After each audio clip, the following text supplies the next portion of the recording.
Hi friends, ನಮಸ್ತೆ. Welcome back to sisters food junction. ನೀವೆಲ್ಲ ಬೇರೆ ಬೇರೆ ಥರ ಬಿರಿಯಾನಿ ಎಲ್ಲ ಟ್ರೈ ಮಾಡಿರ್ತೀರ ಅಲ್ವಾ? ಇವಾಗ ಏನಾದರೂ ಬಿರಿಯಾನಿ ತಿನ್ನಬೇಕು ಅಂತ ಕ್ರೇವಿಂಗ್ಸ್ ಆಗ್ತಿದೆ ಅಂದರೆ ಸಡನ್ನಾಗಿ ಈ ರುಚಿಕರವಾದಂತಹ ಪ್ಲೇನ್ ಬಿರಿಯಾನಿ ಅಥವಾ ಕುಷ್ಕ ರೆಸಿಪಿನ ಟ್ರೈ ಮಾಡಿ. ಅಷ್ಟು ರುಚಿಯಾಗಿರುತ್ತೆ. ಜಾಸ್ತಿ ಇಂಗ್ರೀಡಿಯೆಂಟ್ಸ್ ಬೇಕಾಗಲ್ಲ, ರುಬ್ಕೊಳ್ಳೋದು ಬೇಕಾಗಲ್ಲ, ಜಾಸ್ತಿ ತರಕಾರಿನೂ ಬೇಕಾಗಲ್ಲ. ಬ್ಯಾಚುಲರ್ಸ್ ಆರಾಮಾಗಿ ಈಸಿಯಾಗಿ ಮಾಡ್ಕೋಬೋದು.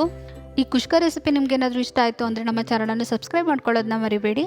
ನಾನಿಲ್ಲಿ ಕುಕ್ಕರಿಗೆ ಒಂದು 3 ಟೇಬಲ್ ಸ್ಪೂನ್ ಆಗುವಷ್ಟು ಎಣ್ಣೆ, ಒಂದು 3 ಟೀ ಸ್ಪೂನ್ ಆಗುವಷ್ಟು ತುಪ್ಪನ ಹಾಕ್ಕೊಳ್ತಾ ಇದ್ದೀನಿ. ಹಾಗೆ ನಾನಿಲ್ಲಿ ಚಕ್ಕೆ, ಲವಂಗ, ಏಲಕ್ಕಿ, ಚಕ್ರ ಮೊಗ್ಗು, ಸ್ವಲ್ಪ ಸೋಂಪು, ಒಂದು ಪಲಾವ್ ಎಲೆನ ಸೇರಿಸ್ಕೊಳ್ತಾ ಇದ್ದೀನಿ. ಇಲ್ಲಿ 3 ಕಟ್ ಮಾಡ್ಕೊಂಡಿರೋಂಥ ಈರುಳ್ಳಿ, ಒಂದು 3 ಮೆಣಸಿನ್ಕಾಯಿನ ಹಾಕ್ಕೊಂಡು ಚೆನ್ನಾಗಿ ಒಂದ್ಸರಿ ಬಾಡಿಸ್ಕೊಳ್ತಾ ಇದ್ದೀನಿ. ಇವಾಗ ಇದಕ್ಕೆ ನಾನು ಸ್ವಲ್ಪ ಉಪ್ಪನ್ನ ಸೇರಿಸ್ಕೊಳ್ತಾ ಇದ್ದೀನಿ. ನಿಮ್ಮ ರುಚಿಗೆ ಅನುಗುಣವಾಗಿ ಉಪ್ಪನ್ನ ಸೇರಿಸ್ಕೋಬೇಕಾಗುತ್ತೆ. ಈರುಳ್ಳಿನ ನಾನಿಲ್ಲಿ 2 ರಿಂದ 3 ನಿಮಿಷ ಚೆನ್ನಾಗಿ ಫ್ರೈ ಮಾಡ್ಕೊಳ್ತಾ ಇದ್ದೀನಿ. ನೋಡ್ತಾ ಇರ್ಬೋದು, ಈರುಳ್ಳಿ ಈ ರೀತಿ ಕಲರ್ ಚೇಂಜ್ ಆಗಬೇಕು, ಬ್ರೌನ್ ಕಲರ್ ಬರಬೇಕು, ಅಲ್ಲಿವರೆಗೂ ಚೆನ್ನಾಗಿ ಫ್ರೈ ಮಾಡ್ಕೋಬೇಕು. ಆವಾಗ ಬಿರಿಯಾನಿ ತುಂಬ ರುಚಿಯಾಗಿ ಬರುತ್ತೆ. ನಾನಿಲ್ಲಿ 2 ಟೊಮೊಟೊನ ಸೇರಿಸ್ಕೊಳ್ತಾ ಇದ್ದೀನಿ. ಹಾಗೆ ಕಟ್ ಮಾಡ್ಕೊಂಡಿರುವಂತಹ ಪುದೀನ, ಕೊತ್ತಂಬರಿ ಸೊಪ್ಪನ್ನ ಸೇರಿಸ್ಕೊಂಡು 1 ರಿಂದ 2 ನಿಮಿಷ ಚೆನ್ನಾಗಿ ಫ್ರೈ ಮಾಡ್ಕೋಬೇಕು. ಟೊಮೊಟೊ ಎಲ್ಲ ಲೈಟಾಗಿ ಸಾಫ್ಟ್ ಆಗಬೇಕು, ಅಲ್ಲಿವರೆಗೂ ಚೆನ್ನಾಗಿ ಫ್ರೈ ಮಾಡ್ಕೋಬೇಕು. ಇವಾಗ ಟೊಮೊಟೊ ಎಲ್ಲ ಚೆನ್ನಾಗಿ ಸಾಫ್ಟ್ ಆಗಿದೆ. ಇದಕ್ಕೆ 1/4 ಟೀ ಸ್ಪೂನ್ ಆಗೋಷ್ಟು ಅರಿಶಿಣದ ಪುಡಿ, 1/4 ಟೀ ಸ್ಪೂನ್ ಆಗೋಷ್ಟು ಇಂಗು, 1 ಟೀ ಸ್ಪೂನ್ ಆಗೋಷ್ಟು ಗರಂ ಮಸಾಲ, 1 ಟೇಬಲ್ ಸ್ಪೂನ್ ಆಗೋಷ್ಟು ಖಾರದ ಪುಡಿ, 1/4 ಟೀ ಸ್ಪೂನ್ ಆಗೋಷ್ಟು ಸ್ವಲ್ಪ ಸಕ್ಕರೆನ ಸೇರಿಸ್ಕೊಂಡು ಚೆನ್ನಾಗಿ ಮಿಕ್ಸ್ ಮಾಡ್ಕೊಳ್ತಾ ಇದ್ದೀನಿ. ನಾವು ಆಲ್ರೆಡಿ ಮೆಣಸಿನ್ಕಾಯಿ ಹಾಕಿರೋದ್ರಿಂದ ಖಾರನ ನೋಡಿಬಿಟ್ಟು ಸೇರಿಸ್ಕೋಬೇಕಾಗುತ್ತೆ.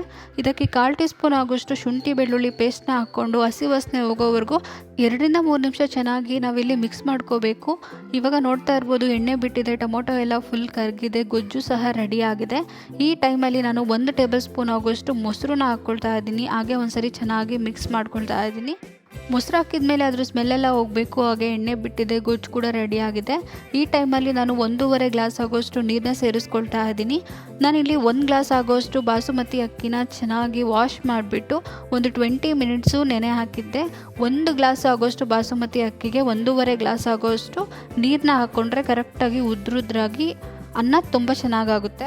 ಇವಾಗ ನೀರು ಚೆನ್ನಾಗಿ ಕುದೀತಾ ಇದೆ. ಹಾಗೆ ಉಪ್ಪು ಖಾರ ಎಲ್ಲ ಚೆನ್ನಾಗಿ ಮಿಕ್ಸ್ ಆಗಿದೆ.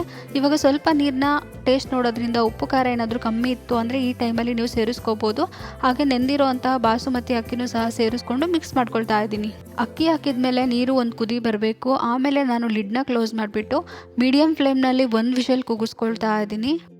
ಇವಾಗ 1 ವಿಷಲ್ ಆಗಿದೆ. ಕುಕ್ಕರ್ ಕೂಡ ತಣ್ಣಗಾಗಿದೆ. ನೀವು ನೋಡ್ತಾ ಇರ್ಬೋದು, ತುಂಬಾ ರುಚಿಯಾಗಿ ಟೇಸ್ಟಿ ಆಗಿರುವಂತಹ ಉದ್ರುದ್ರಾಗಿರುವಂತಹ ಬಿರಿಯಾನಿ ರೆಡಿ ಆಗಿದೆ. ಇದಕ್ಕೆ ಜಾಸ್ತಿ ತರಕಾರಿ ಬೇಕಾಗಲ್ಲ, ಜಾಸ್ತಿ ಇಂಗ್ರೀಡಿಯೆಂಟ್ಸ್ ಬೇಕಾಗಲ್ಲ. ಸಿಂಪಲ್ಲಾಗಿ ಬ್ಯಾಚುಲರ್ಸು 1 ಪಾಟ್ ರೆಸಿಪಿ ಥರ ಈಸಿಯಾಗಿ ಮಾಡ್ಕೋಬೋದು. ತುಂಬ ಅಂದರೆ ತುಂಬ ರುಚಿಯಾಗಿರುತ್ತೆ. ಇದನ್ನು ನೀವು ರಾಯ್ತ ಜೊತೆ ತಿನ್ಬೋದು ಅಥವಾ ಬಿಸಿ ಬಿಸಿಯಾಗಿರುವಾಗಲೇ ತಿನ್ನೋದ್ರಿಂದ ತುಂಬ ರುಚಿಯಾಗಿರುತ್ತೆ. ಇದನ್ನು ಬ್ರೇಕ್ಫಾಸ್ಟ್ಗೆ ಬೆಳಗ್ಗೆ ಮಾಡ್ಕೋಬೋದು. ಈ ರೆಸಿಪಿ ಇಷ್ಟ ಆದರೆ ನಮ್ಮ ಚಾನಲನ್ನು ಸಬ್ಸ್ಕ್ರೈಬ್ ಮಾಡ್ಕೊಳ್ಳೋದನ್ನ ಮರಿಬೇಡಿ.